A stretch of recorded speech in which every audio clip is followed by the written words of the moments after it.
On n'est pas là pour résoudre la crise du logement de la Non, France, bien on n'est sûr. pas politique, on est investisseur. Est-ce que c'est une opportunité? Ça veut dire, alors, c'est une opportunité, disons que, je vais développer un tout petit peu si vous voulez. Ça veut dire deux choses. Ça veut dire premièrement que les politiques françaises sont en train d'arriver à essoufflement et qu'on ne peut pas exclure que d'ici quelque temps, dans 6 mois, dans 2 ans, dans 8 ans, il y ait un grand choc qui fasse dans l'immobilier ce que le Monori, par exemple, avait fait en 78 pour le financier. Donc, ça veut dire qu'il faut attendre. non. Ça veut dire qu'il faut se dire qu'on est en train probablement de toucher le fond de l'absurdité, de l'accumulation, de la variabilité, de la réglementation, etc.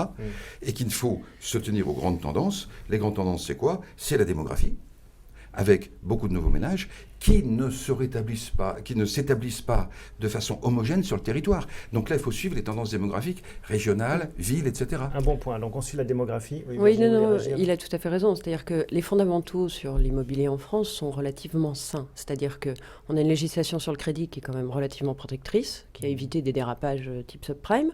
Et puis, il y a cette démographie avec l'arrivée de nouveaux ménages. Les Français ont beaucoup d'enfants. Donc il y a une base une base de demande qui reste forte, avec une offre qui reste faible. Donc pour l'instant, c'est plutôt globalement le bon moment d'investir.